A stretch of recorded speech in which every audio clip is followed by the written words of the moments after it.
Bien, bueno, gracias por la presentación. De todos los voluntarios, damas, caballeros, un gusto tenerlos por aquí en el Museo Naval. El día de hoy vamos a hacer una pequeña exposición sobre la guerra con España y el combate naval del 2 de mayo. Bueno, la idea de hablar un poco de este tema era presentar cuáles fueron las aplicaciones de este conjunto, porque de alguna manera para poder entender lo que ocurrió el 2 de mayo de 1866. Hay que remontarnos un tiempo atrás y también conocer algunos aspectos desconocidos que de alguna manera nos pueden ayudar a tener una mejor comprensión de lo que ocurrió en Nabos de Callao hace ya 199 años. Después años tuvimos 209 años. El próximo año se cumplen los 210 años de este combate. La siguiente.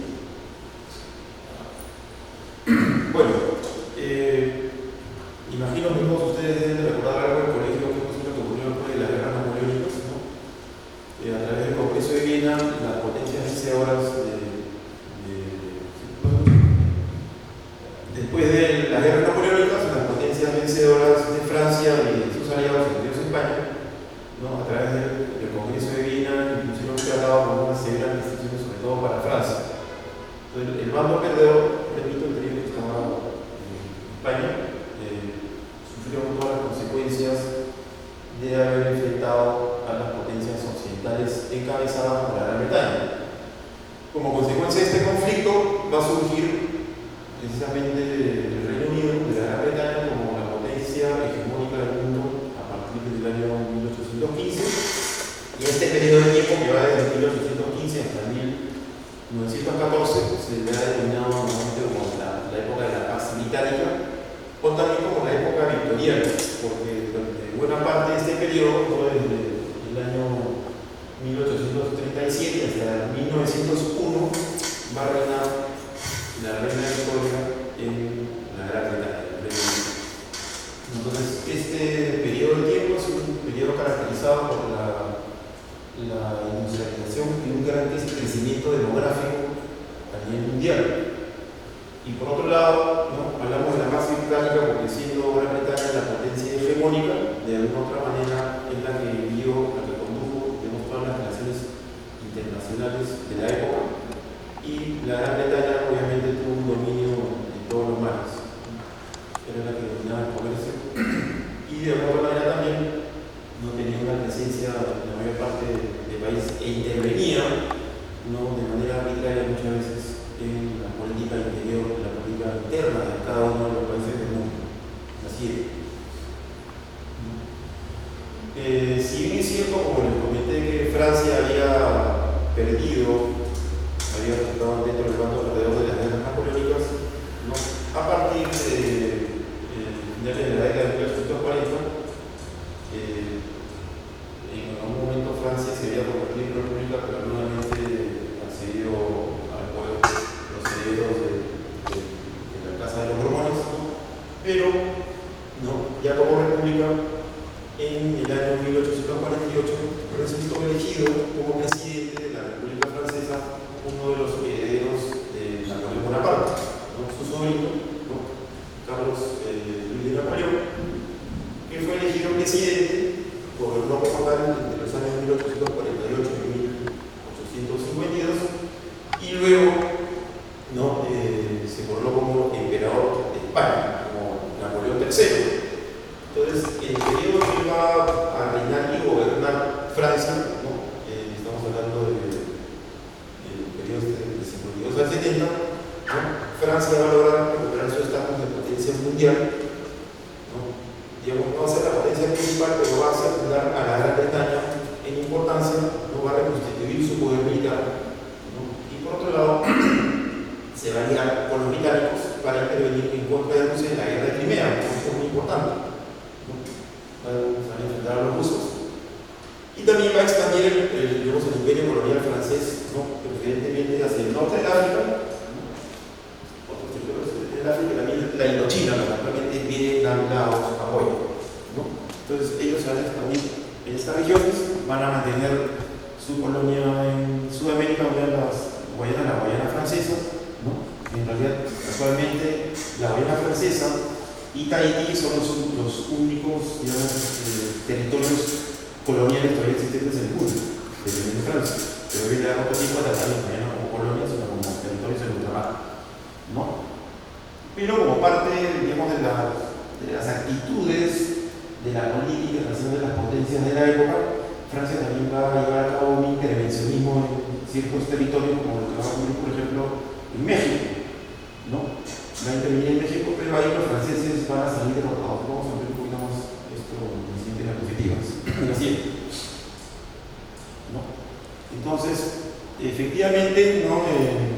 En la época que gobernaba México Benito Juárez, ¿no? Él va a declarar, ¿no?, que México no tenía la capacidad de pagar sus deudas a los países que les habían prestado, países extranjeros, ¿no? Francia, Gran Bretaña y España, ¿no? Entonces estas tres naciones van a organizar una expedición para invadir México y obligar al gobierno mexicano a que pague sus deudas, ¿no? Entonces inicialmente esta expedición va a ser efectuada por los españoles, seguidos por los británicos y finalmente los franceses, pero el gobierno mexicano va a lograr negociar con los gobiernos de España y de Gran Bretaña, ¿no? Para ver la manera de pagar la deuda que tenía con ellos, pero finalmente Francia y la única que se va a quedar ahí van a permanecer e inclusive, ¿no?, se van a aliar con el Partido Conservador Mexicano, ¿no?, y van a imponer a un príncipe austriaco, el príncipe Maximiliano, al cual lo van a nombrar emperador. Entonces se va a producir una guerra en contra de los extranjeros, en contra de los franceses, ¿no? Los mexicanos van a vencer a los franceses en la batalla de Zaragoza, ¿no? Y finalmente van a capturar a Maximiliano y lo van a fusilar. Así es. Luego, en cuanto a España, ¿no?, como ya les comenté, los españoles van a estar dentro del bando perdedor, ¿no?, de las guerras napoleónicas, ¿no?, y hasta antes de las independencias de las naciones sudamericanas, el Imperio Español se va a extender en sus territorios americanos, se van a independizar en la década de 1920, ¿no?, y luego ellos se van a quedar únicamente con Cuba, Puerto Rico, ¿no?, y las Islas Filipinas. Así es. Entonces estamos hablando de una época en la cual van a, después del periodo de tiempo, va a gobernar España primero Fernando VII, ¿no?, que falleció en 1863, y va a asumir el trono su hija Isabel II, ¿no?, que va a gobernar España entre 1833 y 1868. Entonces, lo que va a gobernar Isabel II únicamente van a ser los territorios que están marcados por España, ¿no?, Cuba, Puerto Rico y las Islas Filipinas. Así es. Bien. Pero aquí va a haber la particularidad de que cuando Isabel asume el trono, ¿no?, como era la única heredera, ella va a tener 3 años. Entonces, en ese interín, hasta que cumpla los 13 años, eso es lo que van a decir las cortes españolas, ¿no?, van a asumir, van a haber 2 regencias, ¿no?, la madre y esposa la madre de Isabel y esposa de Fernando VII, ¿no?, y luego la de un militar español que van a asumir interinato hasta que la reina cumpla 13 años, ¿no? Entonces, cuando ella, digamos, llega al gobierno, ¿no?, o llega al reinado, ¿no?, va a haber una serie de, digamos, políticos que van a estar a cargo del gobierno, ¿no? Pero dentro de ese periodo, quizás el más importante, el político más importante va a ser un general, Leopoldo Donner, que va a ser el presidente del Consejo de Ministros, que es el cargo político más importante, ¿no? Y este cargo lo va a desempeñar entre julio y octubre de 1856 y entre junio de 1858 y marzo de 1863. Era el jefe del partido de la Unión Liberal.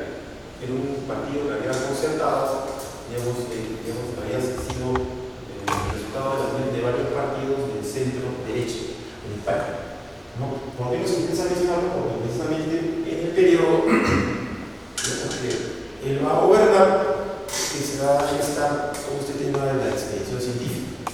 Así es, ¿no? Bien, entonces España, en lugar de resto de potencias europeas, lo que va a buscar también es recuperar su silla como potencia de orden mundial.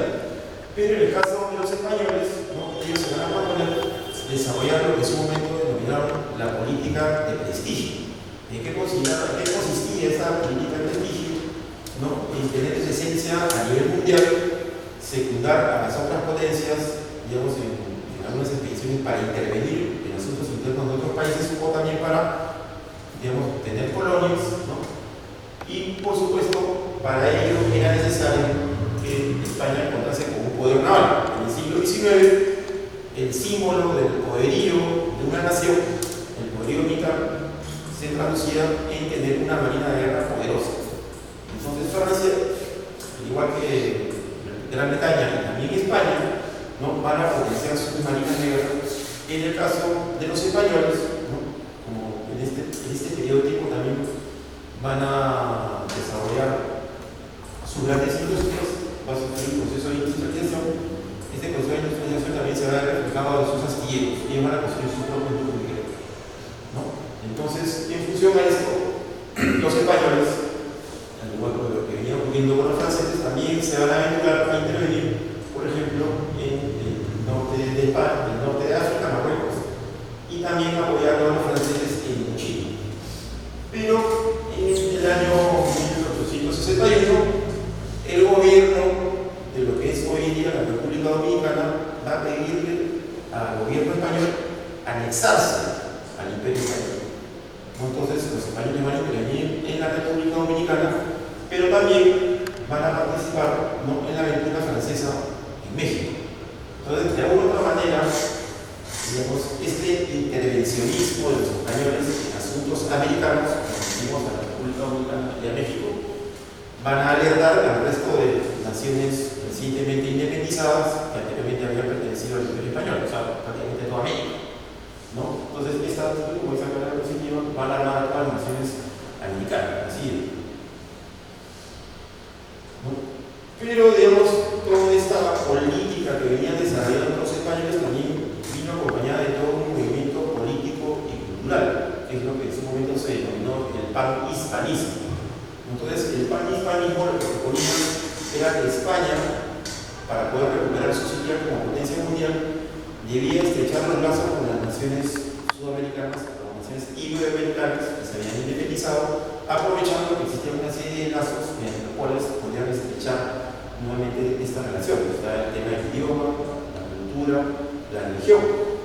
Y también lo que buscaban de otra manera era reconstituir sus lazos económicos. Pero ya no era un plan, digamos, como había sido antiguamente el Imperio Español con sus colonias, ¿no?, sino, digamos, negociar con todas estas repúblicas en el ámbito comercial, ¿no?, a través de lo que ella podíamos denominar tratados de libre comercio, algo así que se le fue en el siglo XIX, ¿no?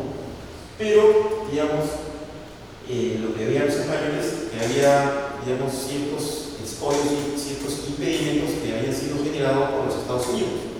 ¿Qué ocurre? Que en el año 1823, el presidente Monroe, que era el presidente que gobernaba en ese entonces los Estados Unidos, proclamó lo que se ha conocido posteriormente como la doctrina Monroe, ¿no? Y en resumen decía América para los americanos. Entonces Monroe, el presidente Monroe, el gobierno norteamericano, se oponía a que las potencias europeas continuasen interviniendo en los asuntos americanos.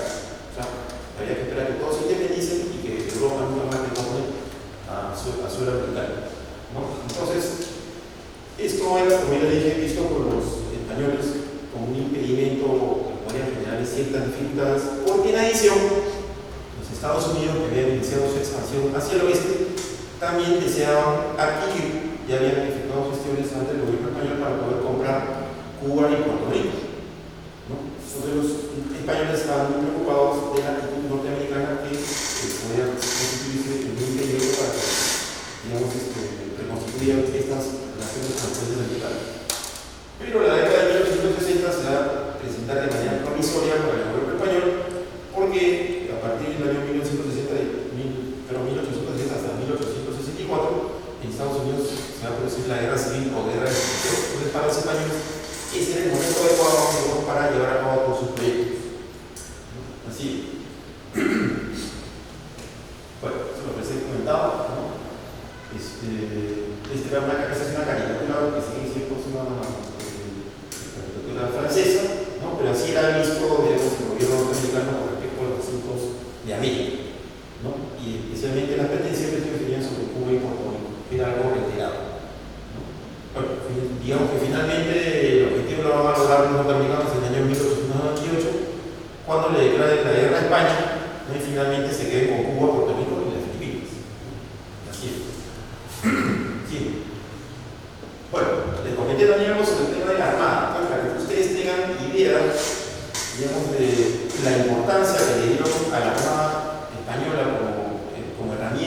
brazo importante de su política exterior, ¿no?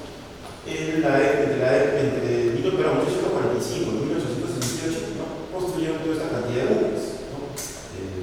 Fragatas blindadas, fragatas y corbetas, goletas, transportes, ¿no? Y transportes con propulsión de rueda, ¿no? Entonces, de alguna otra manera, los españoles eran conscientes de que para poder tener presencia internacional, al igual que se conocía la Gran Bretaña, era importante que sus buques de guerra estuvieran presentes en todos los continentes, ¿no? Hubiera una presencia muy importante como parte de la política exterior española, esta política exterior renovada, ¿no? Que lo que buscaba, repito, era presentar a España como una potencia mundial de primer orden, ¿no? Así es.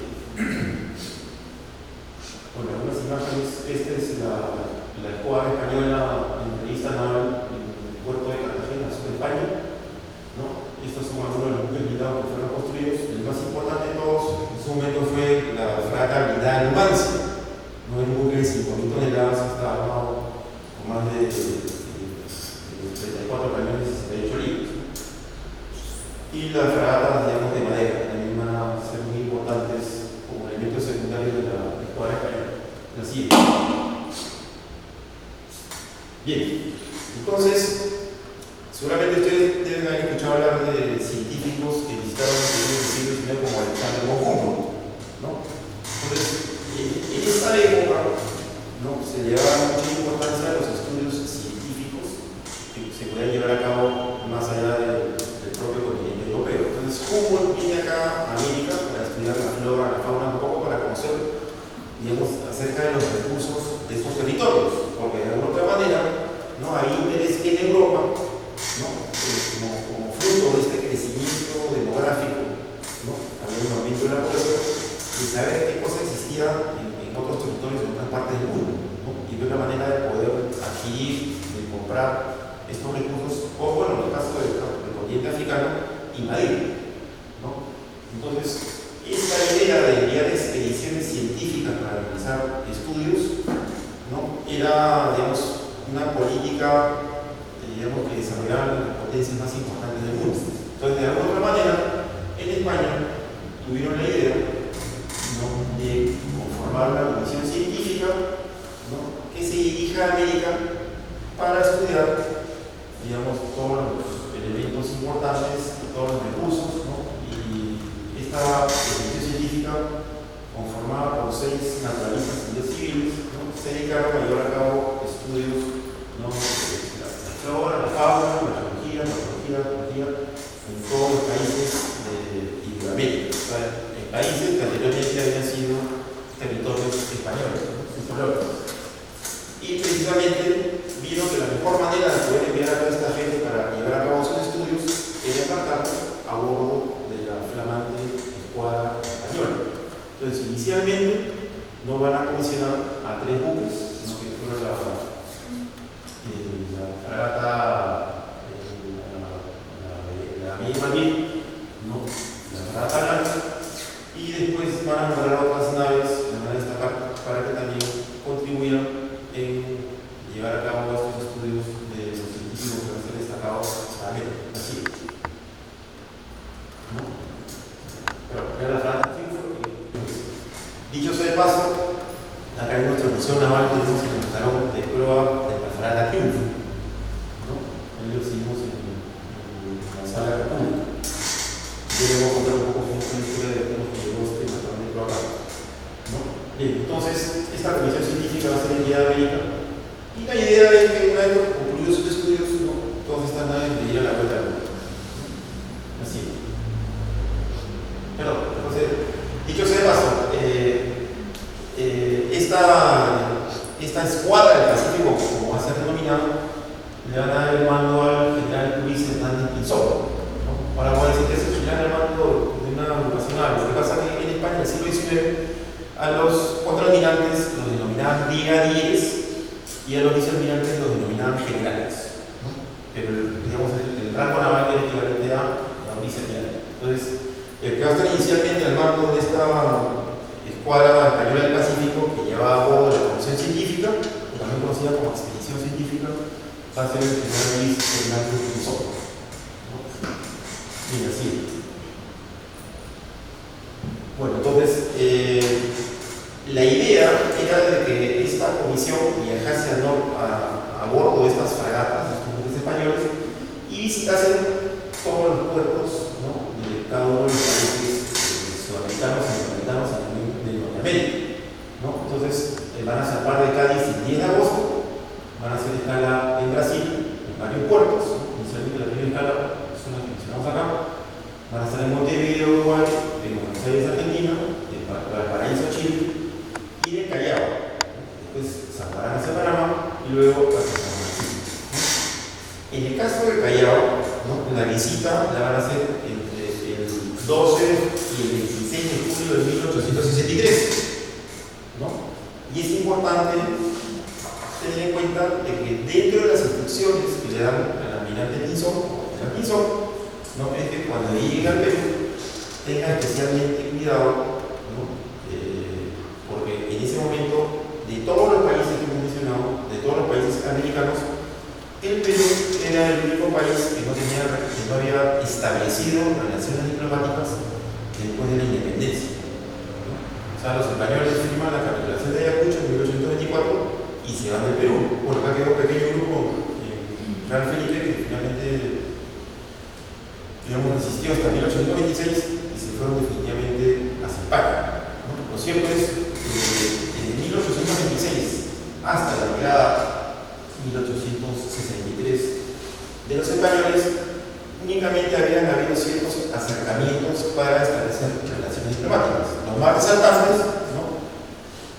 una visita que hizo una corveta española en el año 1850, la corveta Ferrolana, ¿no? A raíz de esa visita, ¿no?, ambos gobiernos que tenían relaciones diplomáticas acordaron, ¿no?, que en cada uno de los países se destacan cónsules. Más que todos estos cónsules, pues, para ver casos relacionados a los ciudadanos peruanos en España o españoles en el Perú, ¿no? O sea, relación a nivel consular, pero no eran relaciones diplomáticas formales.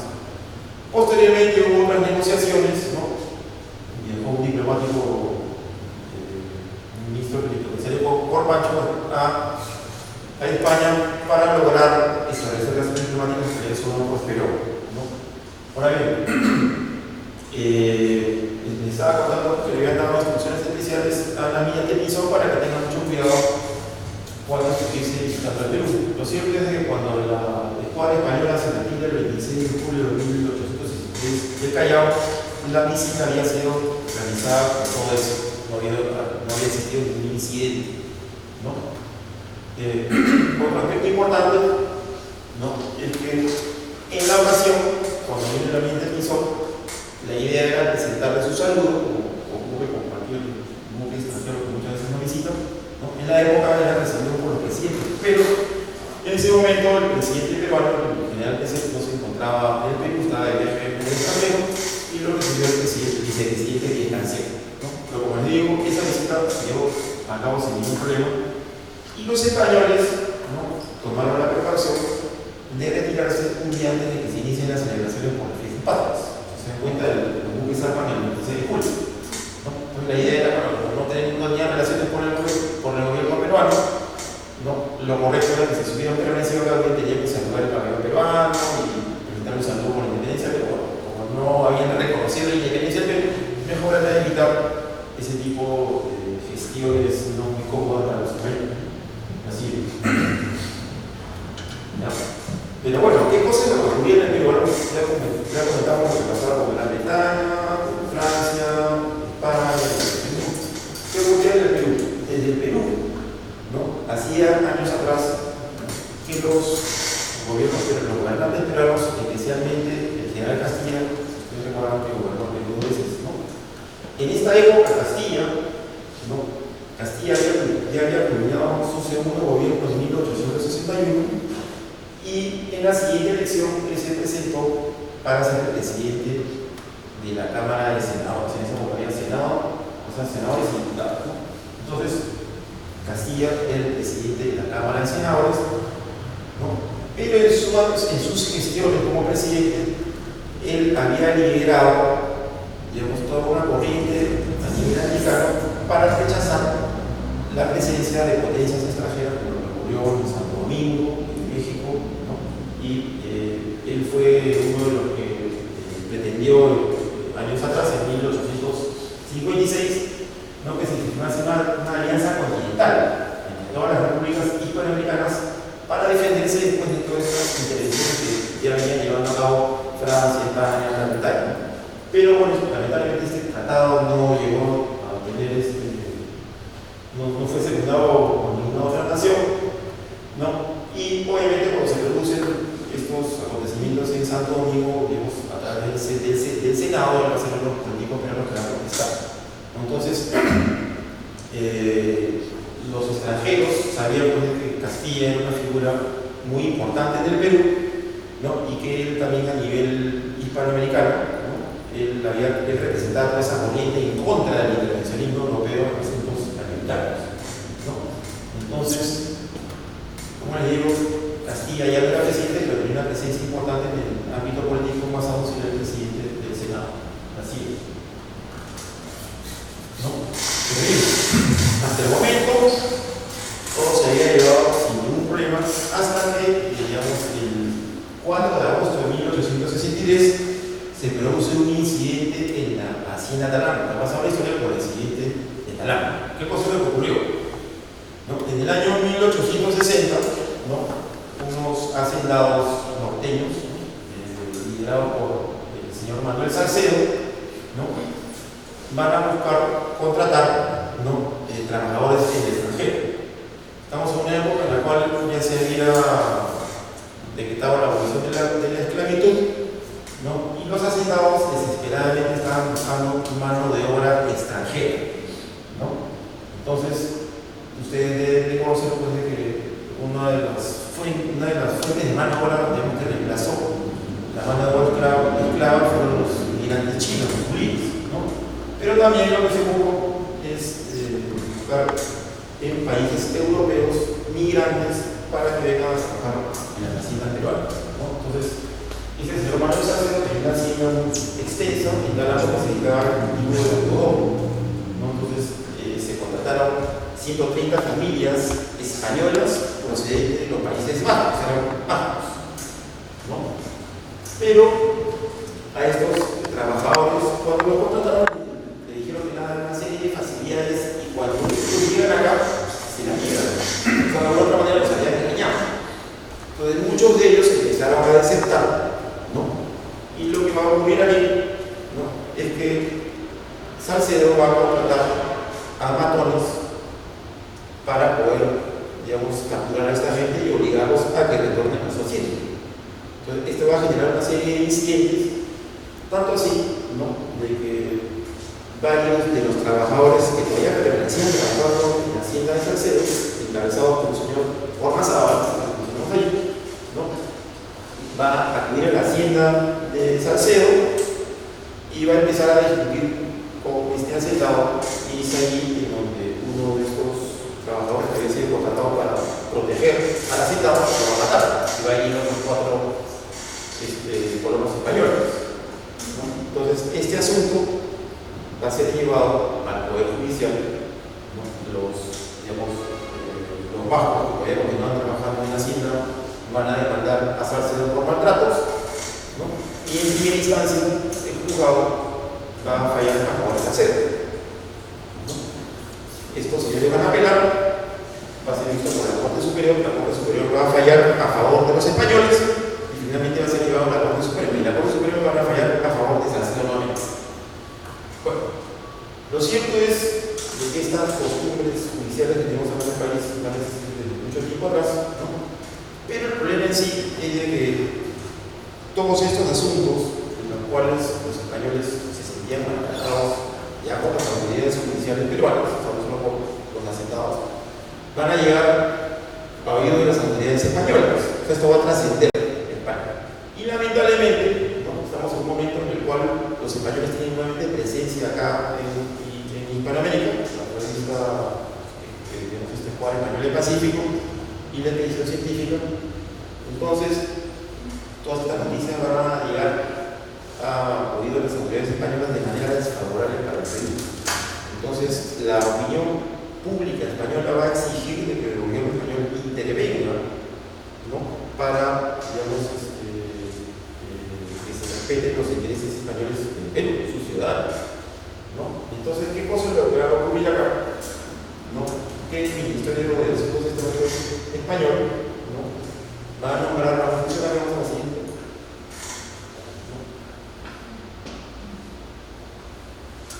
La siguiente diapositiva. A ver, hacemos vamos a la siguiente. La siguiente. Sí. Ya. El Ministerio de Asuntos Extranjeros español va a nombrar a un político y diplomático, ¿no?, como lo van a nombrar como comisionado extraordinario, también acá lo conocemos como comisario, ¿no?, extraordinario en el Perú, ¿no?, Eusebio Salazar y Mazarredo. Entonces, Salazar y Mazarredo, ¿no?, era conocido porque él era una persona que tenía un pensamiento un tanto extremista. Hoy en día podríamos hablar de que era, ideológicamente está en la extrema derecha, ¿no? Y lo que él pensaba, ¿no?, era de que de alguna otra manera lo que había ocurrido acá en el Perú no se podía permitir, y más aún en España, porque estaba los países iguales que en el mundo, no podía permitir una nación sudamericana matarle a sus ciudadanos, ¿no? Pero bueno, retrocedamos nuevamente desde los niños, ¿no? Ahí. Bien, pero ¿qué cosa es lo que ocurría en España? O sea, en España, ¿cuáles eran las expectativas con respecto al Perú? O sea, en España lo que buscaba el gobierno español era establecer relaciones diplomáticas. Como el Perú era el único país con el que intentaba establecer estas relaciones, ¿no? Pero también había todo un interés comercial.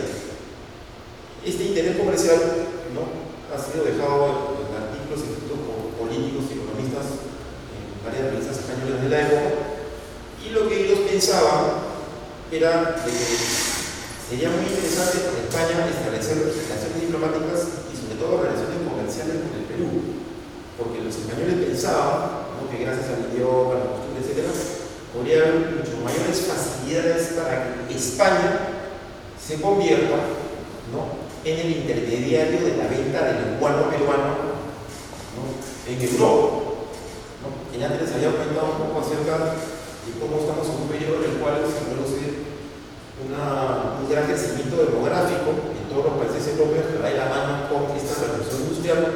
Entonces la población que crece, ¿no?, en cantidad requiere mejorar su alimentación. O sea, hay una mayor demanda en el agro, y obviamente el descubrimiento de estos fertilizantes, o el descubrimiento, como fue la cuestión de la época de los incas, ¿no?, en la década de 1940 va a caer como niño en el dedo. O sea, hay un fertilizante importantísimo en el Perú, que es el que hace que nuestros productos agrícolas mejoren, hay una mayor producción, ¿no? Entonces todo esto va de la mano. Entonces lo que ven en España, que el hecho de establecer relaciones con el Perú puede ser aprovechado también para que España reemplace a los británicos y a los franceses como intermediarios de la venta del guano. O sea, no apropiarse del guano, porque ellos son los que compren el guano y lo vendan en España, pero lo vendan en Europa, ¿no? Entonces, esto un poco que coincide precisamente con todos estos asuntos que ocurren en la Cine de Talambo, con la visita que había efectuado recientemente la expedición científica del cual español en el Pacífico, ¿no? Vamos a la siguiente. Y también, ¿no?, coincide con un momento en el cual, ¿no?, el general O'Donnell, que era el presidente del Consejo de Ministros, va a dejar el gobierno. Si se dan cuenta, ¿no?, él gobierna entre 1873, va a dejar un par de años y va a retornar nuevamente en el año 65, ¿no? Entonces, O'Donnell va a ser reemplazado por un político, Alejandro Montt, y Montt tenía mucha amistad con estos grupos económicos. Entonces, hay algunos historiadores, con los cuales yo estoy de acuerdo, que piensan que que si bien es cierto, el incidente de Calama fue un incidente fortuito, no provocado por ninguna de las partes, porque obviamente son civiles los que vienen acá, ¿no? Esta situación fue vista como una manera de buscar la forma de presionar al gobierno peruano para que efectivamente establezca relaciones, ¿no?, y, digamos, lograr el objetivo del tema del guano, ¿no?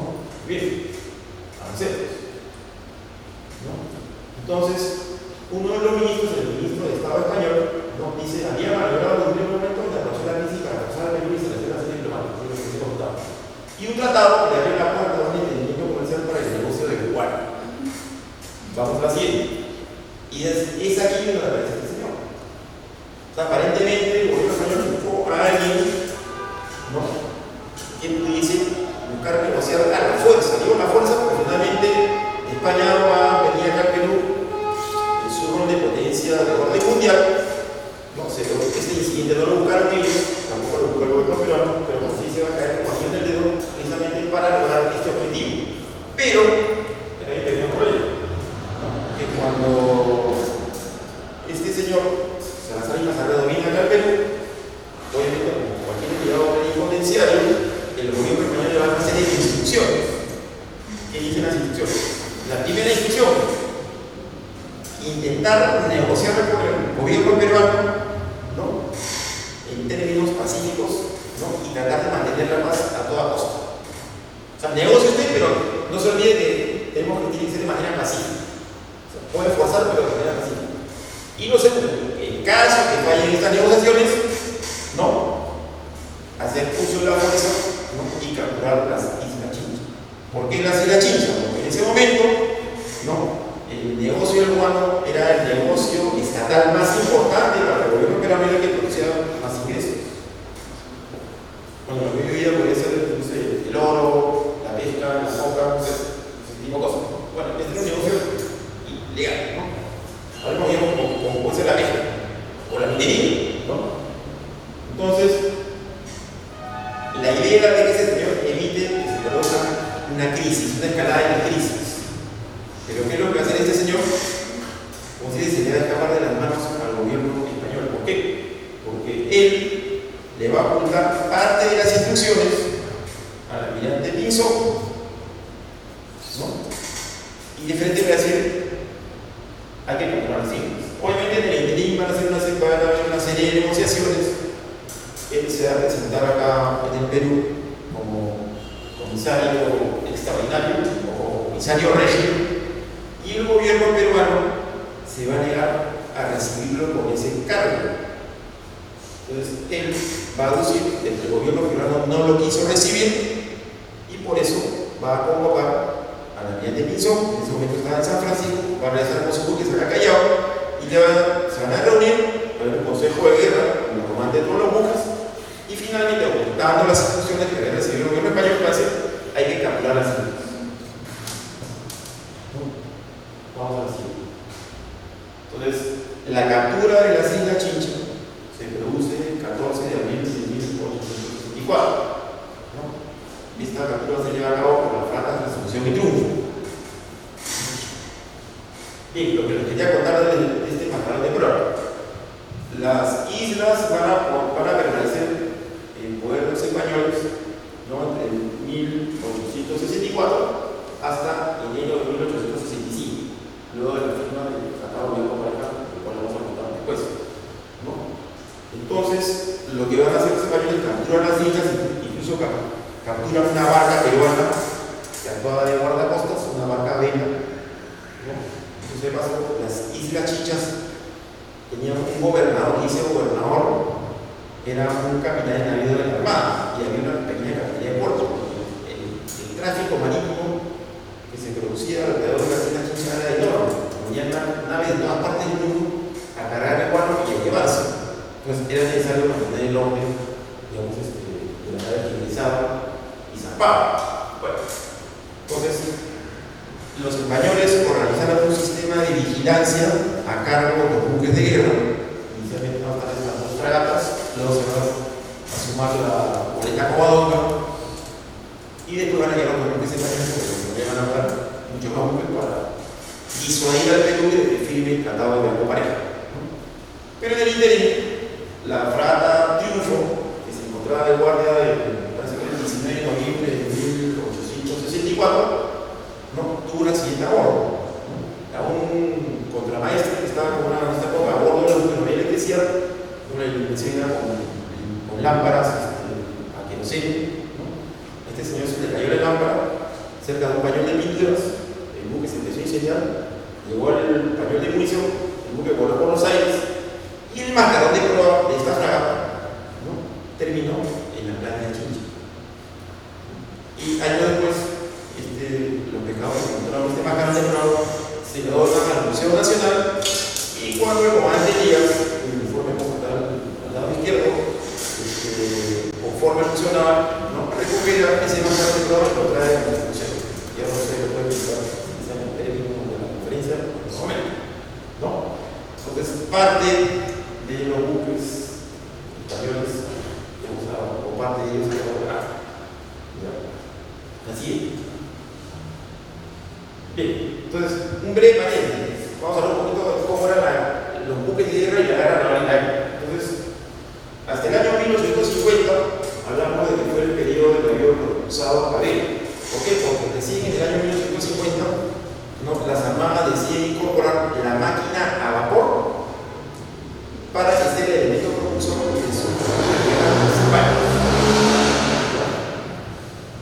Después tenemos que en 1815 y 1855 es el periodo en el cual se introduce la máquina a vapor a bordo. ¿No? Las primeras máquinas a vapor a bordo son máquinas que propulsan con ruedas a paletas. No sé si ustedes han visto esos pedalones, ¿no? Los pedalones que pueden ser ruedas a paletas. Bueno, imagínense que son movidos por una máquina a vapor, ¿no? Entonces, ¿por qué hablamos de que hasta el año 1850, ¿no?, hablamos de navíos de línea propulsados a vela? Porque si bien es cierto, hay buques de guerra que emplean ruedas de paletas, estos buques son buques auxiliares. Por ejemplo, deben haber escuchado hablar del vapor Riva. El vapor Riva fue el primer buque a vapor de la Armada Peruana, que fue adquirido en el año 1847. Pero este buque, como tenía rueda de paletas, no era, digamos, no era una fragata, no era un navío. O sea, eran buques que sí podían estar en el combate, ¿no? Eran artillados, pero no desempeñaban funciones principales en el cuadro. Pero en el año 1850 los franceses construyen el primer navío con hélice. Entonces, a partir de ese entonces, todos los buques de guerra van a ser construidos mayormente con hélice, cosa que se mantiene hasta la actualidad, ¿no? Y bueno, también hablamos que entre los años 1885 y 1880 es el periodo de los blindados, los primeros buques que son blindados. Estamos hablando de buques construidos de madera o de hierro, pero que son blindados con hierro, ¿no? Después, en 1880 se van a empezar a construir buques de acero. Entonces los buques no siempre son blindados, sino son acorazados. Así. Entonces, visto desde otro punto de vista del tema de la propulsión, ¿no?, la máquina a vapor se introduce efectivamente en el año 1807. El primer buque de guerra a vapor, fue en realidad un buque prototipo, fue el buque de Molo, construido por Fulton en Estados Unidos. La hélice es inventada en Inglaterra y en Estados Unidos por Smith y por Edison, se introduce entre 1836 y 1839. Y el primer buque oceánico con hélice fue un buque mercante, ¿no?, que fue la 7. Ya comentamos de Napoleón, que fue el primer buque de guerra con propulsión a hélice. O sea, a partir de 1850, ya la máquina a vapor con hélice domina todos los buques de guerra. ¿Ya? Después también se inventan los proyectiles explosivos, ¿no? La idea era en 1822 con un francés y se prueba en un combate de una guerra entre Prusia y Dinamarca en 1849. El proyectil explosivo son proyectiles, ¿no?, son huecos por dentro y son llenados de polvo. Entonces tienen un doble efecto, aparte de penetrar, también explotan y generan incendios. Entonces este es el terror para los buques de madera, ¿no? Acá en el Perú, los primeros proyectiles explosivos llevan a bordo del transporte de vapor el Riva. Otros cañones de estadio libre preparados para proyectiles explosivos, ¿no? Esos cañones también los denominamos bomberos, cañones bomberos, con bombas. ¿Ya? Después del blindaje aparece la guerra primera, esta guerra que me comenté, en la cual participó Gran Bretaña con Francia en contra de Rusia, apoyando a Turquía. O sea, donde ahora están peleando los ucranianos y los rusos, hace más de 150 años pelearon los británicos, franceses en contra de los rusos. Siempre ha sido una región, digamos, en la cual se han producido guerras. ¿Ya? Y el primer blindado oceánico fue la fragata francesa Gloria, en 1859. Entonces de ahí aparecen todos los buques blindados. Así. Bueno, el conflicto que influenciaron el diseño de los buques era la guerra de Crimea, ¿no? Se emplearon proyectos explosivos, fortificaciones defensivas terrestres, cañones de grueso calibre, ¿no? En las costas, para rechazar los buques enemigos, ¿no?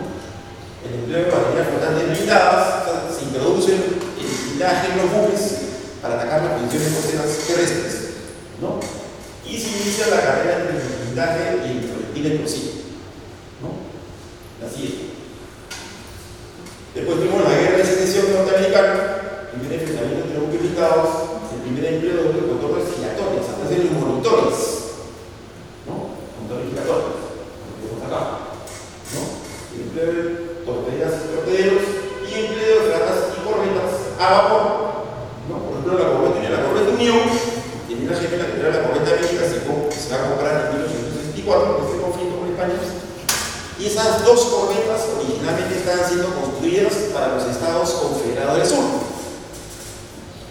pero fueron incautados por el astillero francés y se lo vendieron al sur, ¿no?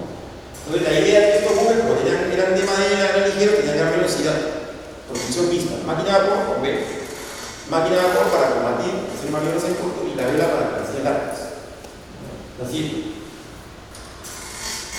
Y bueno, ¿cuáles van a ser los nuevos tipos de buques de guerra surgidos en esta época del vapor y del blindaje? Bueno, los más importantes eran los blindados. El Numancia, el español, por ejemplo, ahora vamos a ver un poquito más detalles. Blindado va a ser el Huáscar de Independencia, que como vamos a ver ahora fueron encargados en Inglaterra para hacer frente a los españoles, ¿no? Y acá en el Perú se han construido blindados, no se puede contar, ¿no? Las fragatas, ¿no? Buques veloces para explorar, para proteger los buques mercantes, proteger los convoyes y atacar también convoyes de buques mercantes y transportes enemigos. Fragatas y corbetas, la corvette Unión, la corvette América, ¿no? Digamos las cañoneras, la cañonera Commodore, el Perú estuvo cañoneras años después. Las cañoneras eran buques dotados de artillería, de cañones, como el nombre indica, para atacar fortificaciones en tierra, ¿no? Y finalmente torpederas, ¿no? En realidad en este conflicto no van a participar, ¿no? Blume sí hizo sus primeros ensayos con su submarino, ¿no? Así, ¿no? Bien, entonces nos habíamos quedado que los españoles habían ocupado las islas Chinas. Un par de días después envían a la goleta cañonera Covadonga al Callao para comunicar oficialmente al gobierno peruano que habían capturado las islas, ¿no? En represalia a todas las ofensas que el gobierno español había recibido, ¿no? Y también para reivindicar la presencia española en el Perú. Esto después, esta frasecita de reivindicar fue censurada por el gobierno español. O sea, de alguna u otra manera, cuando en España se enteraron de todo lo que había ocurrido, tuvieron en cuenta la actitud de Salazar Mazarredo, que no había sido claro en explicarle al almirante español de cuáles eran sus reales instrucciones, ¿no? O sea, sabían que Salazar y Mazarredo le habían ocultado al almirante español, y virtud de ello, pues ellos, sin negociar previamente, a capturar las islas. Pero como comprenderán, España estaba en una situación tal que como potencia, o ellos se consideran como una potencia de primer orden, no podían dar marcha atrás, sino lo único que les quedó simplemente es reconocer lo que había ocurrido, ¿no? Entonces lo que van a hacer los españoles es enviar más buques de guerra para reforzar la escuadra española en el Pacífico, ¿no? La van a enviar 4 naves más, 3 fragatas y la goleta vencedora, que es la Covadonga. Y finalmente, en enero de 1865, va a arribar la fragata blindada de Numancia. O sea, ese buque en ese momento era uno de los blindados más importantes que se había construido hasta la fecha. Un buque muy poderoso, ¿no? Y finalmente, el 25 de enero, la escuadra española se presenta en el Callao. ¿Qué cosa había ocurrido? ¿No? Ahora vamos a ver. Quien gobernaba en ese momento el Perú era el presidente Juan Antonio Pezet. Entonces Pezet, cuando se produce la captura de la isla Chincha, va a reunir a todos los jefes navales, los comandantes de los buques, ¿no? Y les va a preguntar, el Consejo de Guerra, les va a preguntar si con el material, con los buques que teníamos en ese momento era posible enfrentar a la Armada española. Obviamente la respuesta era no, porque la mayor parte de buques, todos los buques que teníamos hasta ese momento, eran buques que habían sido comprados 10 años antes, en la época de Castilla. Entonces, por los avances tecnológicos que habían ocurrido en ese periodo de tiempo, los buques podían resultar ser un poco anticuados, ¿no? Entonces, lo que hizo que se planificó, vamos a ver más en detalle, ¿no? Adquirir buques en el extranjero, ¿no? Y también artillería y armamento para el ejército, ¿no? O sea, y fíjense cosas y armamento para el ejército, ¿no? Entonces, con la presión encima del cuadro español, prácticamente el gobierno peruano no tenía ninguna forma de disuadir a esa fuerza extranjera y se vio obligado a negociar. Pero bueno, negociemos porque mientras tanto voy comprando cosas en Europa. Entonces lo que ocurrió, se negocia, ¿no? Se firma el tratado y Banco Pareja, porque el almirante Pareja, ¿no? Va a reemplazarlo al almirante Pinzón. O sea, Pinzón, bueno, ya pasaron los años, ya vamos a relevar, ha hecho bien las cosas, pero vamos a mandar a un nuevo oficial para que sea cargado de español, el almirante Pareja. El almirante Pareja era un oficial naval de prestigio, pero este señor había nacido en Chile. Y el padre de él había fallecido en Chile durante la guerra de independencia en Chile. O sea, le tenía cierta bronca, por así decirlo, a los chilenos. Pero bueno, le mandaron a este señor acá, ¿no? Y él es el que va a negociar con el general Iván. El general Iván fue un militar también, que había sido presidente del Perú en algún momento, ¿no? Le van a nombrar a él para que negocie con los españoles. Entonces, se firma este tratado en enero de 1865, pero en este tratado, ¿no? Se obligaba al Perú a que pague una deuda que quedó registrada en el acta de calculación de Ayacucho. El Perú se había comprometido a pagar la deuda, digamos, de todos los intereses españoles que habían sido afectados por la guerra de independencia, ¿no? Y aparte también a saludar al caballero español con 21 años más, y una serie de cosas que por parte de la población peruana, ¿no? Fue vista pues, como, digamos, un tratado demasiado concesivo para los españoles y también insultante para el honor nacional. Entonces, esto provocó que el efecto de Arequipa, el coronel Mariano Inés Prado, se levanten armas en contra del gobierno del presidente Leclerc. Entonces hubo una guerra civil. Prado también fue apoyado por los chilenos, ¿no? Ahora vamos a explicar por qué lo apoyan a Prado, ¿no? Y finalmente Prado va a hacerse el poder, ¿no? Al año siguiente, ¿no? Bien, entonces lo que vamos a decir de comentar, pero en la edición, ¿no? Algo que no mencioné, es que una vez que se firme el tratado de Banco Pareja, supuestamente ya todo queda, digamos, los españoles quedan contentos, las islas van a retornar al control peruano, ¿no? Pero los españoles que pensaron pues, de que ya todo había solucionado, cometieron el gravísimo error, ¿no? De presentarse en el Callao y darle franco a todo el personal de los buques, ¿no? Y obviamente acá en el Callao pues estaban esperando para recibirlos con los brazos abiertos y tirar piedras. Eso es lo que va a ocurrir. Pues van a generar una serie de incidentes en nuestro primer cuarto y va a morir muy fácil. Uno de los tripulantes de uno de los buques también va a morir como cae. Y esto obviamente va a generar una conmoción porque automáticamente ven que la actitud de la población peruana es totalmente hostil, ¿no? Y esto se va a sumar también la actitud que había tomado el gobierno chileno por todo esto que habían hecho los españoles de Perú. Vamos aquí.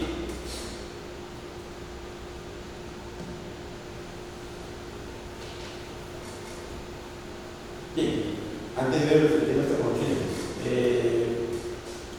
lo que va a hacer es buscar de potenciar tanto al ejército como a la armada. Entonces, se ha planificado la compra de buques blindados que se había comentado, no lo va a dejar. Y la independencia, la adquisición de las corbetas confederadas que han sido construidas en Francia, la Unión y la América, ¿no? Y también la transformación del vapor Loa, un vapor de guerra, en buque blindado. Acá en el museo también tenemos un modelo. Y la construcción del motor Victoria. Así.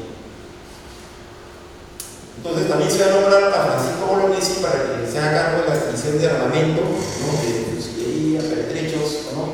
Pero lo más importante, ¿no? Se van a adquirir, ¿no? 12 camiones de 12 pulgadas, 6 Armstrong y 6 Blackett para las defensas del Callao. O sea, la idea era fortificar el puerto Callao con cañones de grueso calibre a lo que sería sumar toda la artillería existente en ese momento acá en Callao, ¿no? Entonces, en cuanto a los buques, ¿no? García y García se han sacado de la Independencia, Salcedo, del Huáscar, Pardo de Sela, de la Corbeta América, y Grau de la Corbeta Unión. Y un general más allá para traer un buque abajo porque estamos en un buque auxiliar, ¿no? Así es. Bien. El 25 de enero, cuando la escuadra española se presenta en el Callao, alguien tomó esta foto, ¿no? Entonces, al fondo se ve los buques de la escuadra española, pero en primer plano se ven la mayor parte de buques de la escuadra peruana en ese momento. Esta es la primera y la única foto de los buques de guerra peruanos, todos juntos en ese momento.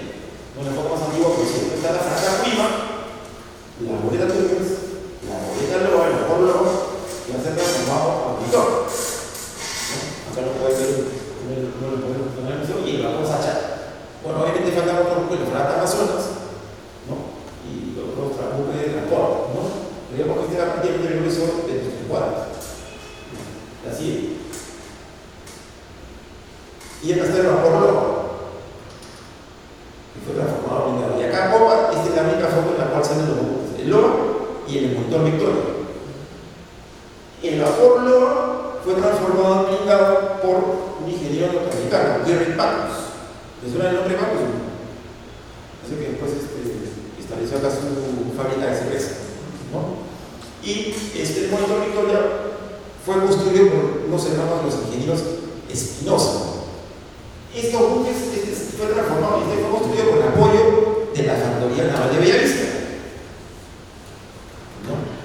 La Factoría Naval de Bellavista es, digamos, la industria defensora de los servicios industriales de la vida, ¿no? Así es. Bueno, entonces, como les había comentado, Prado se va a alzar en armas. Prado era prefecto de Arequipa, era grado de coronel, no era militar de carrera, en esta época pues, se le otorgó nuestro grado de señor honorífico, ¿no? Y en contra pues, del general Echet, ¿no? Ese es el general Iván, que fue tratado como el español pareja. Esta revolución va a triunfar en noviembre de 1865.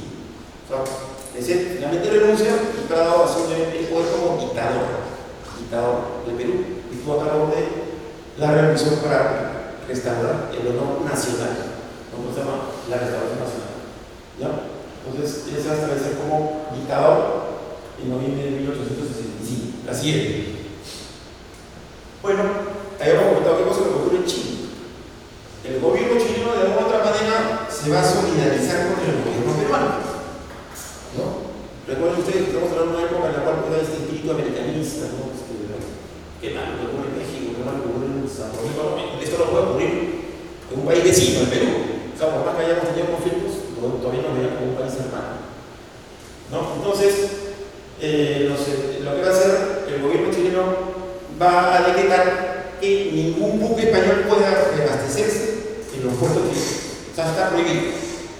Entonces, los españoles ven con malos ojos esto, oye, ¿qué cosa les hemos dicho a ustedes chilenos? O sea, ¿por qué nos prohíben? Quizás nosotros no es por solidaridad con el gobierno peruano, ¿no? Entonces, no se metía ni carbón ni víveres en ninguna de las naves españolas, ¿no?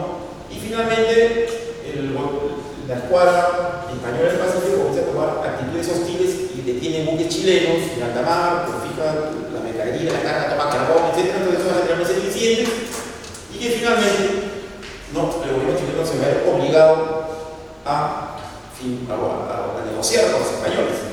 Y fruto de eso va a surgir el tratado Tavía-Covarrubias, ¿no? Entonces, la idea era que se solucionan todos estos problemas, ¿no? Pero ¿cuál era el problema de Chile en ese momento? Chile, en esa época, militarmente era totalmente inferior al Perú. Chile únicamente en ese época tenía un buque de guerra, la Corbeta Esmeralda, la que va a ser 10 años después por Grau y Chile no tenía un buque en ese momento. Entonces Chile no tenía cómo defenderse de los españoles. Por eso se van a ver obligados a firmar ese tratado. No, pero este tratado, lo que supuestamente resarcía, ¿no? Todos los incidentes que habían producido, las ofensas que habían recibido los españoles, va a ser rechazado por el gobierno español. Es decir, no podemos negociar de esa manera con un país sudamericano, ¿no? Entonces, le dan la orden aparece, ¿no?, de un ultimátum al gobierno chileno. Ya, el tratado no importa, pero tienen que, digamos, disparar las armas en un cañonazos al pabellón español. Entonces, toda la escuadra española se presenta en Valparaíso y en vez de recibir esas armas de 21 cañonazos, no, días después reciben una declaratoria de guerra. O sea, los chilenos, sin tener nada, de declarar la guerra a España. ¿No? Y bueno, le echan la guerra. ¿Y qué es lo primero que van a buscar los chilenos? Aquí van a buscar que lo defienden al Perú. Por eso los chilenos empiezan a apoyar a Prado, ¿no? O sea, apoyan la revolución de Prado. Dinero, armas, qué sé yo. Finalmente Prado triunfa. O sea, no es que Prado haya triunfado gracias al apoyo chileno, no. Pero lo apoyaron. Cosa que no estaba mal, ¿no? Pero también había un interés por parte de los chilenos en ese momento. Así es. ¿Ya? Entonces, la escuadra española recibe la declaratoria, declara la guerra chilena a los españoles, ¿no? Y disponen el bloqueo de todos los puertos chilenos, ¿no? Talcahuano, Valparaíso, Coquimbo y Caldera, ¿no? Y en una actitud audaz, el comandante de la corvette Esmeralda, ¿no?, se entera de que uno de los buques españoles estaba navegando de sur a norte y decide interceptar. Era la goleta Covadonga, estaba navegando sola. Era verdad. Entonces, la Esmeralda, simulando ser un buque británico, se acerca a la Covadonga. Los españoles sospechan, ordenan zafarrancho de combate, pero la Esmeralda cruza la popa y finalmente le disparan una salva con su artillería y, digamos, inoperativizan y capturan a la Covadonga.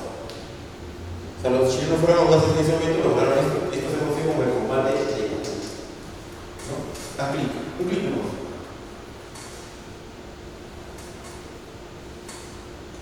¿Y qué cosa ocurrió? La noticia que le llega al almirante español Pareja en ese momento era de que no solo habían capturado la Covadonga, sino habían capturado a otro buque español más. Entonces este señor que estaba en aguas chilenas, obviamente una actitud totalmente incómoda porque odiaban a los chilenos, porque los chilenos habían matado al padre. Este señor no resiste, pues lo que le había ocurrido, que para él era una deshonra, entonces capturaron sus buques y se queda hundido. ¿No? Muere el almirante español y el cargo de la escuadra española va a ser asumida por el oficial más antiguo, que era el brigadier o otro almirante Castro Méndez Núñez, que estaba a cargo de la fragata Numancia, ¿no? Entonces, Castro Méndez Núñez asume el mando de la escuadra española, ¿no? Y sigue la guerra. ¿Qué cosa habían estado conversando entre chilenos y peruanos, ¿no? La firma de un tratado, una alianza defensiva-ofensiva. Ese tratado se va a firmar el 5 de diciembre de 1865 y el artículo más importante era, ¿no?, la conformación de una escuadra aliada. Dicho sea de paso, esta guerra se va a caracterizar porque es una guerra que tiene, es una guerra que tiene una campaña naval, pero no una campaña terrestre. ¿Por qué? Porque en realidad los españoles, y es una de las cosas que también quería que les quede claro, los españoles nunca vinieron con la idea de conquistar el Perú o de reconquistar el Perú, sino la captura de la Santa Chincha fue un acto de fuerza, pero no es que ellos hubiesen pensado que no se conquistara Chincha. Eso fue parte del discurso que en su momento acá, el discurso nacionalista, sí, que vienen a conquistar mucho. Entonces, un poco como que ha quedado en la memoria histórica. ¿Ya? Bien, entonces, finalmente el Perú le da la guerra a España el 14 de enero de 1866. Ahora vamos a ver una síntesis de las operaciones para llegar hasta el tema. Así es. ¿Ya?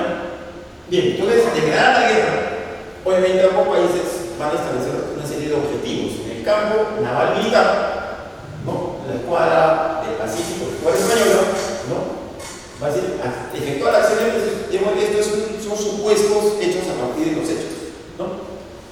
Efectuar acciones punitivas contra el puerto de chilenos y peruanos, ¿no?, obligar a las autoridades peruanas y chilenas a resarcir ofensas recibidas. Entonces, el plan es destruir el buque chilenos y peruanos, combate adaptado, vamos a ver, el bombardeo de sus puertos, Valparaíso y Callao, y luego retornar a España, ¿no?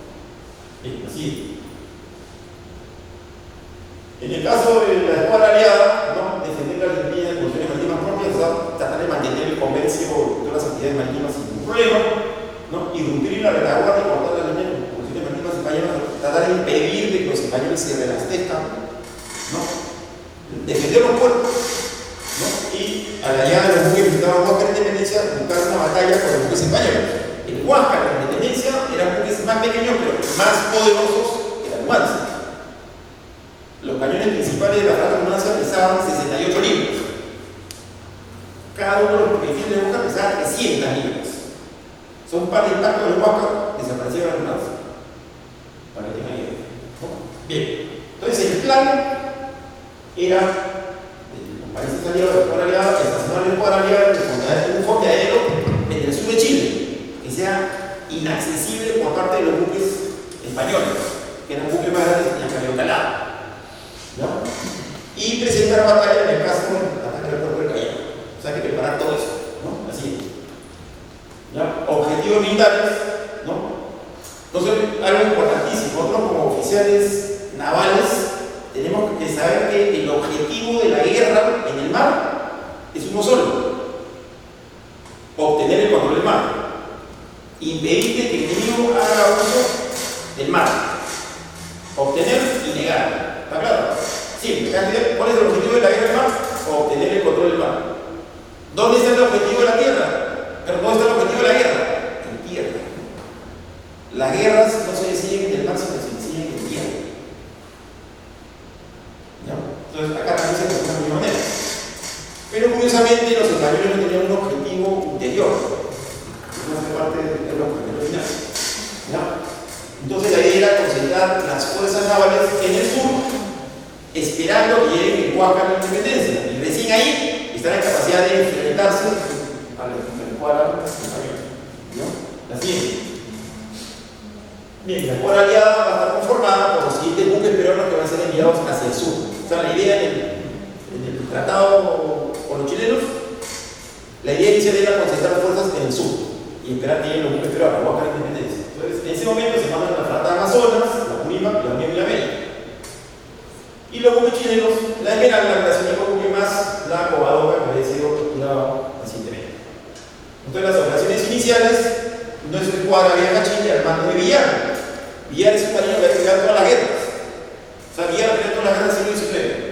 En la guerra contra la Gran Colombia, con los monteros Guayaquil, la guerra de la Confederación, la guerra contra España y después la guerra con Chile. O sea, para que sepan, son tremendos señor. Nada, ¿no? Bien. Entonces, Villar viaja al sur con todos los buques peruanos, ¿no? Se designa Chayahuel, están al sur de Chile, al sur de Puerto Montt y de Chiloé, ¿no? Son ahí una serie de archipiélagos ahí propios para poder ocultar buques, ¿no? Pero cuando llega la escuadra peruana, la división naval peruana, lamentablemente por un error del práctico, en aguas que en ese momento nosotros desconocíamos, la fragata Amazonas encalla y se hunde. Ahí perdimos el Amazonas, ¿no? Pero el resto de buques se quedan allí, así. ¿Ya? La escuadra del Pacífico estaba conformada, ¿no? Por estas naves, ¿no? Eran 6 fragatas y una cañonera. Y las instrucciones que recibe Méndez Núñez son las siguientes: destruir los buques de la escuadra aliada, ¿no? Chilenos y después buques peruanos, bombardear sus puertos y, como le dije antes, retornar. O sea, no había ningún otro objetivo posterior, simplemente era castigar. Y las operaciones iniciales se concentran en costas chilenas y bloquean sus puertos. El Perú entra en guerra y ya planifican acciones para castigar también al Perú. Siguiente. Este es Méndez Núñez. La siguiente. Y bueno, este es Juan Español. La fragata Unidad Numancia, ¿no? Las 5 fragatas de madera, que eran de gran tamaño, mayores que las fragatas peruanas, y la goleta Vencedora. Así. La fragata Numancia, como se había comentado, en el momento que construye era el buque más poderoso, ¿no? Tenía 34 cañones de 68 libras, eran cañones lisos. Los buques peruanos, las corbetas Unión y América y los blindados tenían cañones rayados. ¿Qué es un cañón rayado? Por el momento viene una pistola o un fusil que tiene unas estrellas. Esas estrellas lo que hacen es dar una mayor estabilidad a los proyectiles y precisión en el tiro. O sea, los buques que estaban comprando el Perú eran un poquito más avanzados que esta tremenda fragata. ¿Ya? Pero lo importante aquí es que aunque tenía blindaje. La siguiente. ¿Ya? Bueno, las operaciones. Siguiente.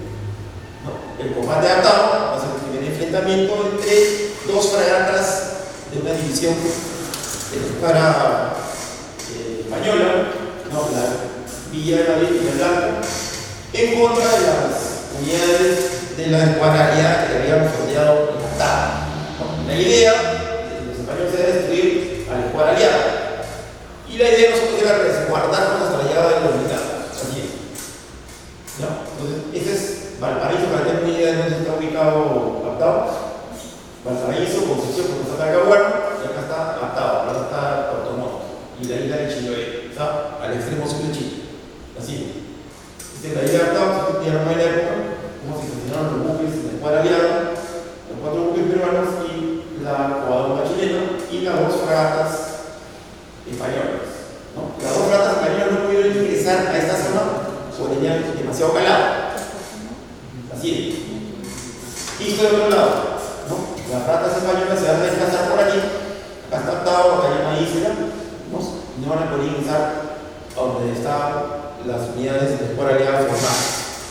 ¿Ya? Entonces, los buques españoles tenían más de 30 cañones, ¿no? De gran calibre, y la escuadra aliada, ¿no?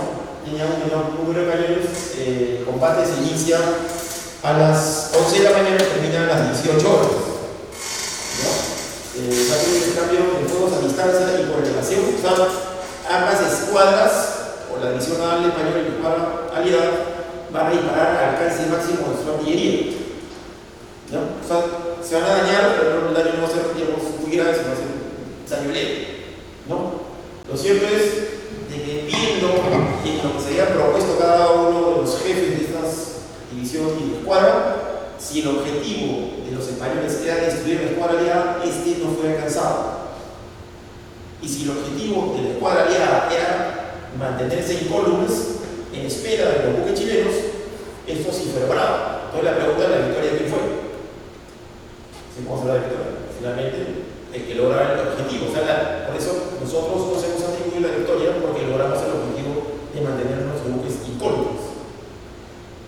Tácticamente hemos tenido que caer de espaldas, ¿no? Pero fue una victoria para los aliados.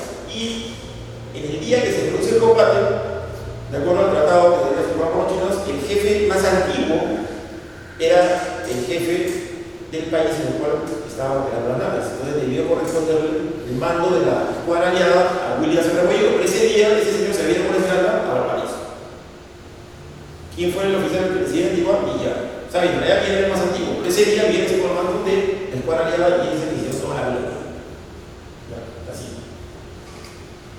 Bueno, es un diagrama de los españoles. La escuadra aliada simplemente estaba fondeada en Lima, ¿no? Y hizo frente a los buques de la Nación Marítima. Sí. Otra vista, las ratas españolas que eran de mayor tamaño que todos los buques de la escuadra aliada. ¿Sí? ¿No?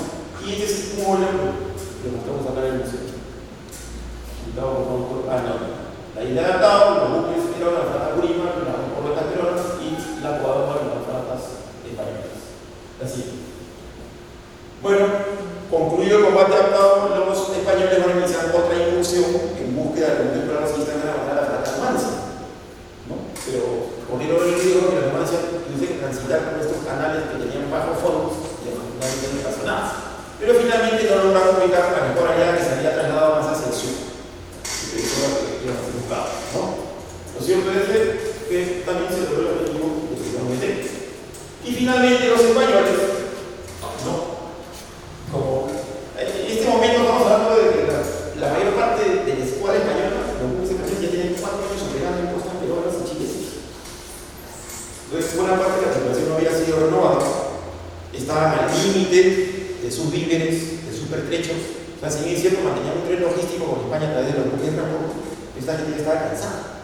Entonces, finalmente, Menem toma la decisión, en virtud a sus órdenes, ¿no? Ahora de proceder al siguiente paso: bombardear los puertos, ¿no? Como castigo, repito, por las ofensas recibidas, ¿no? Entonces, se determina bombardear Valparaíso que va a ocurrir el 31 de marzo, pero el problema es que Valparaíso estaba totalmente desarmado. Y Valparaíso destruye todo, todas las instalaciones portuarias, ¿no? Y buena parte de todos los negocios, todos los comercios, ¿no? Que operaban allí, la mayor parte de la población, ¿no? Entonces, esto va a recibir una serie de críticas a nivel internacional, que habían atacado un puerto que no estaba defendido, ¿no? Pero los españoles siguieron adelante, así. ¿No? Este es un grabado del bombardeo del Valparaíso, la siguiente, ¿no? La organización del pueblo español, vamos a hacer un patito de ferias, un baile de paro, por el sector de acá, el sector sur. Acá buques extranjeros, buques de diferentes armadas observando cómo se desarrollaba este bombardeo, la siguiente, ¿no? Y finalmente llegamos acá allá, ¿no? Entonces, el objetivo español era destruir la defensa del puerto, castigando al Perú por haber declarado la guerra a España, y el objetivo peruano era rechazar a la escuadra española, causándole el mayor daño posible, ¿no? Así es. ¿Ya? El orden de batalla en el mar, ¿no? Los vapores Tumbes, Colón, Sachaca, el Impulsor Victoria y el Estado Loro, y las defensas terrestres, que vamos a explicar un poco más. Y las unidades españolas, toda la escuadra española. Entonces, los españoles van a llegar finalizando abril, van a fondear en la isla San Lorenzo y van a notificar a las autoridades peruanas que iban a bombardear. Y escogen el día 2 de mayo. ¿Por qué el 2 de mayo? Porque el 2 de mayo de 1808 se produjo un levantamiento de los españoles en contra de los franceses que habían invadido España. Entonces, esto fue como el inicio de la lucha por la independencia. Cuando ustedes escuchen, la independencia española se refiere a que se busca independizarse de la invasión francesa. Entonces, lo que buscó Méndez Núñez fue coincidir la fecha, 2 de mayo, para honrar a los independentistas españoles, ¿no? Bueno, entonces, la escuadra española fondea en la isla de San Lorenzo y para el día 2 de mayo, ¿no? Inicia su aproximación al puerto de Callao y a las 10 de la mañana se encuentran formados, ¿no? En línea de batalla frente a la punta de Callao, que también se establecían las defensas, ¿no? Pero esto va a ser estableciendo de manera, vamos a ver ahora, así. ¿Ya?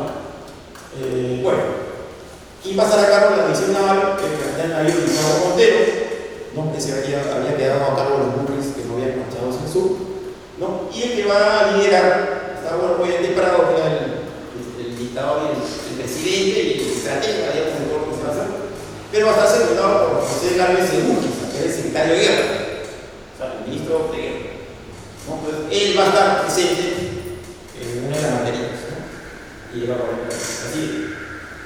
Fundamentalmente no se ve muy bien, pero, digamos, las defensas en el Callao van a estar organizadas de la siguiente manera, ¿no? En el norte van a haber una serie de baterías, ¿no? Una torre con los cañones Armstrong y un fuerte con los cañones Blackett. Sacado, digamos, el sector norte y el sector sur va a tener baterías de 300, estas baterías con cañones de 300 libras, con los cañones Blackett de 500, ¿no?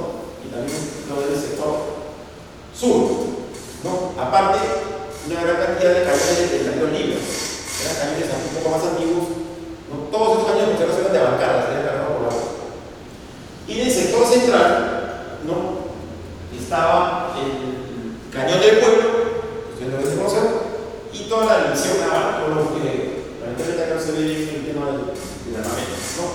Así es. ¿Ya? Pero acá se ve un poquito mejor. Anda haciendo muy exclusivamente. Entonces, en el sector sur, tenemos la batería semita con camiones de 32 libras y en la retaguardia, pensando que podían también atacar por la retaguardia por la zona de la Mar Brava.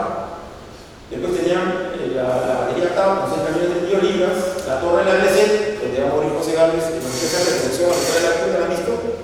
Y una cosa curiosa, ¿no? Hay dos torres, la de la BC y la Sunim, que tienen cañones de 300 libras Armstrong. Estos cañones son idénticos o eran idénticos a los del Guapo. Originalmente se pensó montarlos a bordo de la fragata Prima, y lo querían convertir en blindado. Hay un problema con el contratista que no hizo el trabajo. Finalmente se decide colocarlas en tierra. Después la batería provisional con 5 cañones de 22 libras, digamos, el fuerte Santa Rosa con doble línea de 500, similares a los del cañón del pueblo, ¿no?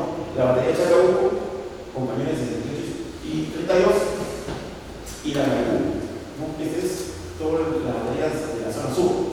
Y ahí viene, ¿no?, en la sección central, un Black Línea 500 en tierra y la división naval, el LOA, el Victoria, los blindados, el Sachaca y el Tumbes. A bordo del Tumbes está Pizarro Montero, que dirigía las naciones de la división naval. Y luego el sector norte, el Fuerte Ayacucho, con 2 de 500, la Torre Junín con 2 de 300, no, el Fuerte Independencia con 7 cañones de 32, el Pichincha con 7 cañones de 32, ¿no? Y eso es todo. Bueno, esta es la división naval, el Tumbes, acá estaba Montero, el LOA, que era un buque que se transformó a blindado, el Victoria con 7 cañones de Callao, el Sachaca, un vapor con rueda de paletas, y el Colón también con rueda de paletas, así.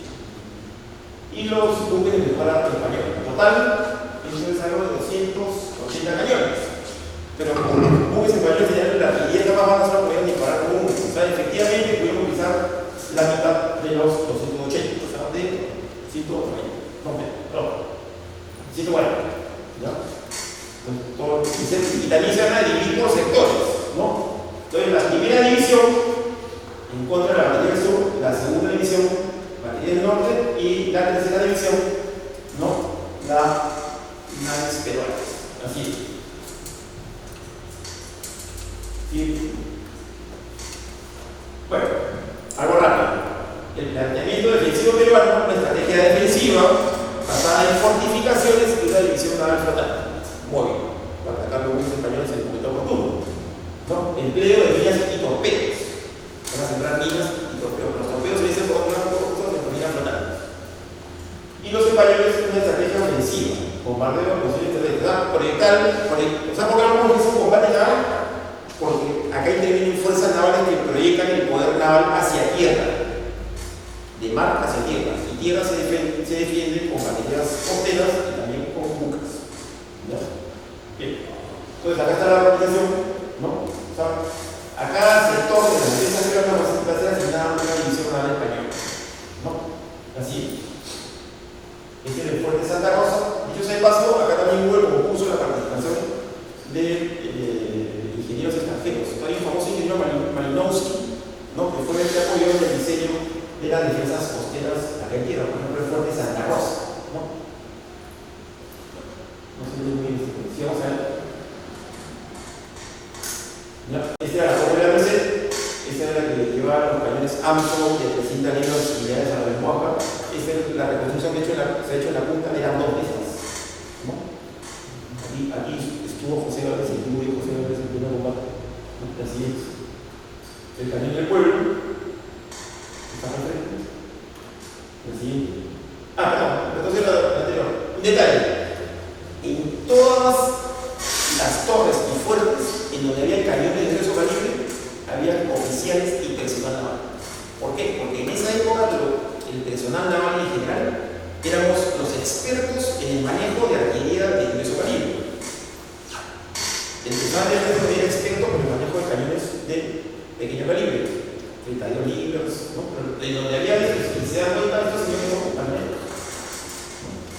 Por aquí no se dan muy padre. O sea, estuvimos presentes también en tierra.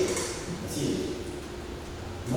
Bien, entonces, no vamos a narrar las características completas de cómo ocurrió el combate, o la forma como ocurrió, pero sí puedo mencionar de que los españoles, ¿no?, perdieron, ¿no?, la ventaja en el sentido de mantenerse al máximo rango de tiro. Más bien se acercaron excesivamente hacia la costa. En teoría, nuestras baterías de esos calibres eran mucho mayores que las baterías que tenían a bordo de los buques con cañones, y en teoría teníamos que hacerles mucho más daño, ¿no?, y hundirlos. Pero ¿qué cosa me ocurrió? 2 cosas. Primero, estos cañones habían sido montados no hacía más de un mes, ¿no?, y por lo tanto el personal, los artilleros no tenían la experiencia adecuada para, o sea, no estaban debidamente entrenados en su manejo, ¿no? Ese es el punto 1. Punto 2, durante el combate se va a cometer un pequeño error. La mayor parte de la artillería de todos los sectores van a buscar dispararle y atacar a la Numancia. ¿Cuál es el error ahí? Ese era el único buque blindado. Es el único buque que era capaz de rechazar la artillería, o sea, los proyectiles disparantes de tierra, ¿no? Entonces, se desaprovechó esa situación en vez de atacar a los buques de madera que hubieran logrado hundirlo, sí se produjeron grandes averías en los buques. Dos fragatas españolas se tuvieron que retirar del combate, ¿no? Pero bueno, así ocurrieron las cosas. Lo cierto es, desde este combate se había agregado dos fases. La primera, entre las 12 y 13:30 horas, un fuerte intercambio de disparos, ¿no? Se va a dejar la segunda división española fuera de combate, estos buques son retirados, se van a seguir a San Lorenzo, ¿no? Y la defensa del sur son castigadas ahí donde vuelan la torre de la Merced, ¿no? Cae un proyectil de español con un saquete de pólvora y esto vuela por los aires. Hay muchos grados, más. Y la segunda fase, que va entre la 1:30 y las 20:40 horas, va a ser más pausada y sale en la división naval peruana, ¿no? Cuando sale la división naval peruana, ¿no? El blindado se dispara un proyectil y cae en el puente de la Numancia y hiere a Menem Núñez. Y el famoso cuadro ahí que se ve en el funcional de Marino está Menem Núñez herido y es cogido por unos oficiales, ¿no? Así es. Muy bien, bueno, ¿cuáles fueron los resultados? La escuadra del Pacífico se retira con sede de San Lorenzo para ganar sus naves. O sea, el combate termina efectivamente 18:0 horas. Y las últimas baterías en disparar son baterías del fuerte Santa Rosa. O sea, ¿qué nos indica eso? Que los españoles no lograron silenciar la artillería peruana. Es más, al día siguiente, todas nuestras baterías, menos obviamente la que había sido destruida, ¿no? Todos nuestros artillerías estaban listas para entrar en acción nuevamente. Los buques españoles no tenían munición y estaban preparando sus avenidas en San Lorenzo, ¿no? Entonces, bueno, ya en el plano táctico sabemos la imposibilidad de batir defensas fortificadas desde el mar, ¿no? Hubo intentos de ataque de los peruanos hacia la escuadra española que estaba preparando en San Lorenzo. Ustedes dicen, su burlote es una especie de coche bomba naval, un buque bomba, cargado de explosivos. Pero los españoles lo intentaron batir, ¿no? Lo cierto es de que Menem Núñez, una vez que son concluidas las reparaciones en tierra a sus 150 muertos en la isla, ¿no? Daba órdenes de levantar el bloqueo del Callao y zarpar en dos grupos, ¿no? Hacia España. Uno dando la vuelta al mundo y otro por Magallanes, ¿no? Y entre uno de los apuros que tenía Menem Núñez era que ya le habían llevado noticias de que los buques peruanos ya habían usado Magallanes. Entonces, sí, por ese momento de irnos en este momento. ¿Sí? No es un grabado mayor del fallido ataque la noche del 5 de mayo, así. Y bueno, consecuencias, ¿no? Bueno, definitivamente las fuerzas españolas, ¿no? Que adjudicaron el comercio marítimo en Perú y Chile en todo este periodo, ¿no? Ambas partes van a reclamar una mayor triunfo en el Callao, pero bueno, lo cierto es que todo esto fue una campaña exitosa por parte de los españoles, como les indiqué en un momento, en un principio, ¿no? ¿Cuál era el objetivo español cuando vinieron a Perú? Establecer relaciones diplomáticas y convertirse, ¿no? En los intermediarios del Reino del Guano. ¿Eso fue logrado? ¿O es el objetivo político? No. Entonces, ¿qué prestigio lograron? Fue todo lo contrario, se fueron totalmente desprestigiados. Muchos oficiales navales que observaron el combate del Callao fueron testigos de la impotencia que tenían los españoles en lograr destruir la defensa del Callao. O sea, todo lo que hicieron los españoles simplemente hacer propaganda de algo que realmente no había ocurrido, ¿no? Lo cierto es que de ahí acá una serie de Prado se creyó el vencedor y quiso armar expediciones para liberar a la Argentina, liberar Cuba, Puerto Rico, pero finalmente no se computó, ¿no? Y finalmente el Perú va a firmar el Tratado de Paz recién en 1879, o sea, ya en vísperas de la guerra con Chile, ¿no? Bueno, conclusiones. ¿No? España no va a tener el objetivo político y diplomático que se haya trazado de visitar cuando se iba a visitar el Perú, ¿no? La escuadra española realmente no tuvo un objetivo tangible. ¿Qué lograron los españoles? Venir y bombardear y qué más, ¿qué se llevaron de acá? Nada, ¿no? Entonces España finalmente se da, en opinión de muchos historiadores, no, España realmente en vez de lograr ese prestigio que buscaba, se va a desprestigiar, ¿no? Peleándose, haciendo la guerra a dos naciones sudamericanas. Los chilenos han capturado un buque y de aquí van a salir preparados, ¿no? Así. Y bueno, vamos a terminar esta conferencia con lo que dijo, lo que afirmó Jorge Chávez con Jorge Basadre con respecto al combate de la justicia. En vez de hacer sufrir humillaciones o castigos, Méndez Núñez logró sin pretenderlo robustecer el espíritu nacional antes del 2 de mayo, a lo largo de ese día y algún tiempo después. Por eso, después de Ayacucho, el 2 de mayo de 1866 es el día cumbre de la historia republicana del Perú y más que una jornada militar que es una jornada civil. Esa es la refería Jorge Basadre. Este combate logró aglutinar a la opinión pública en el Perú en contra de un enemigo, ¿no? Que vino a hacerle daño al Perú, ¿no?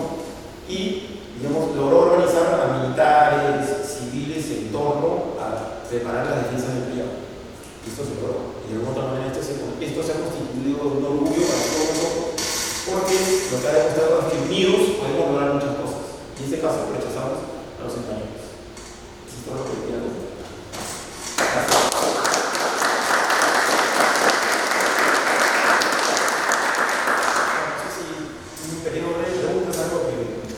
¿Alguna duda que tengan ustedes? Sí, un poquito largo, pero hora y media. ¿Qué les ha parecido esta idea de lo que les he comentado? Pues